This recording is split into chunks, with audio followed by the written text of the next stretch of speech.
Today, I want us to go through what we call thin volume surfaces. So thin volume surfaces, they help us to quantify the amount of earthworks that we have. So I'll take a scenario here. This is a 6 kilometer project road, and we just have a surface.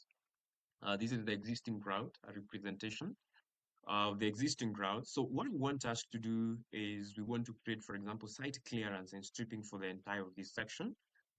So the first thing that we may need to do is we go to surfaces. Then that is in tool space, surfaces. You can right click and go to create a surface.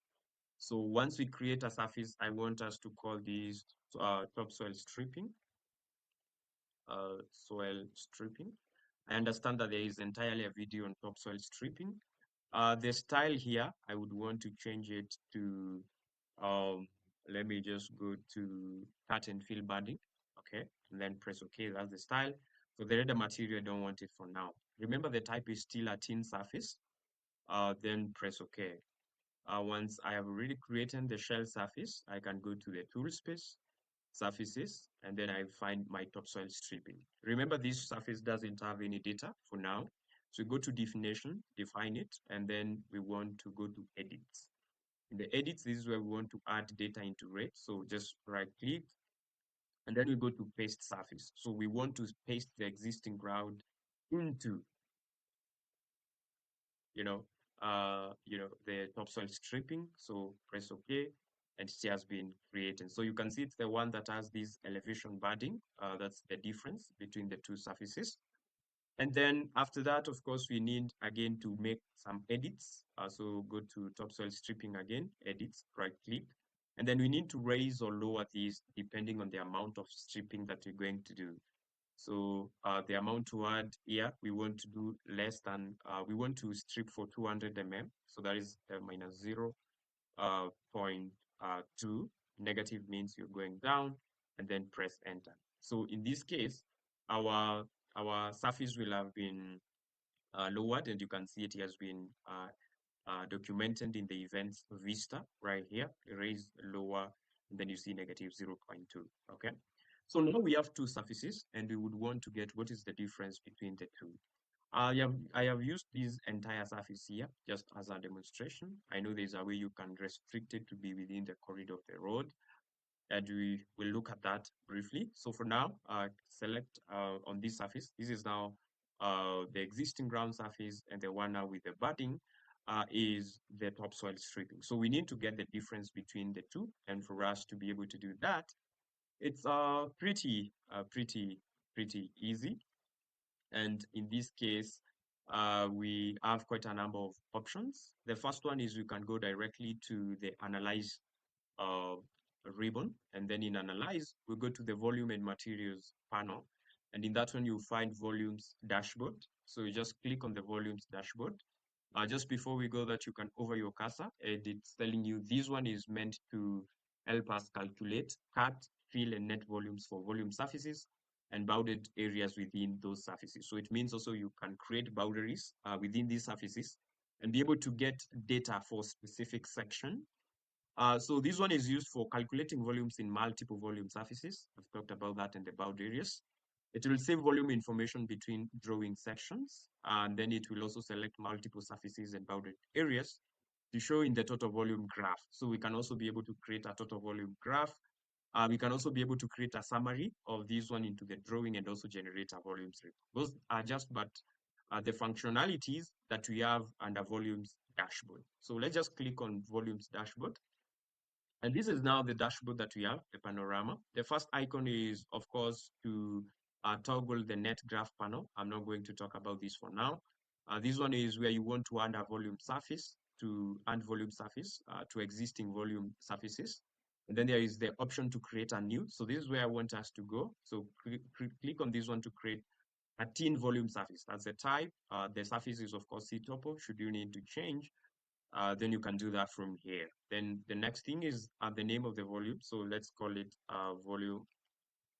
We can call it, this is more of stripping volumes. That's the name.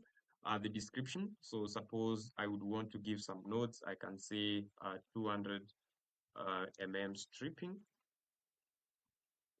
Okay. And then after that, the style here, I can probably change the style to some other style that I want. So that's the style, just random one for now. And then after that, we go to the base surface. So the method that the software uses to calculate the differences between these volumes is simple. It's comparative.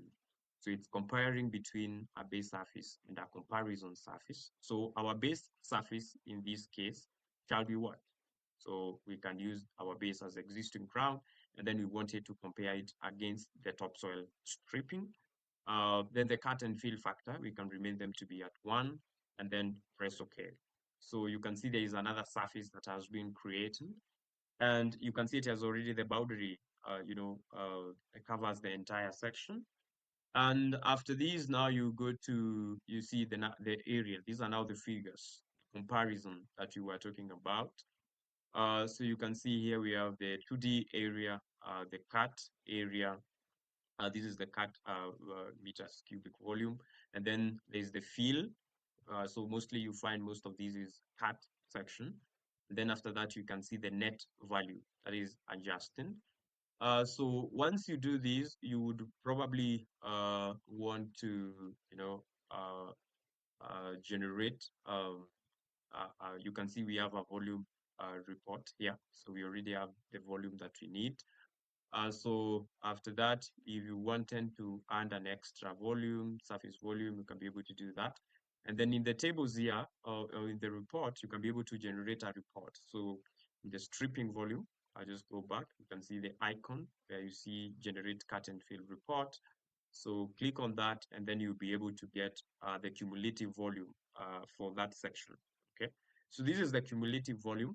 But remember now, what you need to understand is for this specific project, you can see your volume is cutting across an entire section. So how do you restrict these to within the section, and will the software be able to adjust accordingly? So let's look into that. So for example, I'm selecting, let me just close these. I'll go to the existing ground, right click and go to surface properties. We want to limit this to within the corridor and see what is the difference between the volumes. So for this case, I'll go to use maximum angle, set it to 135 degrees. And then where's the length? Use maximum triangle length to 100. What I'm doing is I want to restrict my surface to be limited within the corridor extent. Those are figures that I've experimented with and they are working. So I do the same for the stripping, build. I'll make these a little bit quick. Yes, and I will use 135 degrees and then the maximum length. This means we are limiting the extent of our triangulation. So I'll make this to 100. I rebuild, apply OK. And then you can see the limit, it has been limited. And then after that, I go to the topsoil stripping, surface boundaries, rebuild. I'll say yes, maximum, and then yes to this other one, rebuild, and then okay. So you can see my surface has been strictly limited to the extent of my road. So it's no longer spreading outside the corridor. So I need just to now see what the volume surface. So I just rebuild. It's showing you need to rebuild it because there was a change. So I just go to the volumes dashboard, and you can see these are significantly reduced from 750,000 to now around 28,000. So the stripping was to happen within the entire section. This is why boundaries are very important when it comes to restricting the surface to your area of interest. So you need to highlight what specific section do I need to work on, and restrict the surface to that so that you don't get errors. So that is basically how you get to use thin volume surfaces for what your works. Remember, your approach and mindset is to be able to customize these according to your site requirements, and boundaries will do you justice and serve you very well. So cheers, get to implement these, and let's see what you get from your workspace. So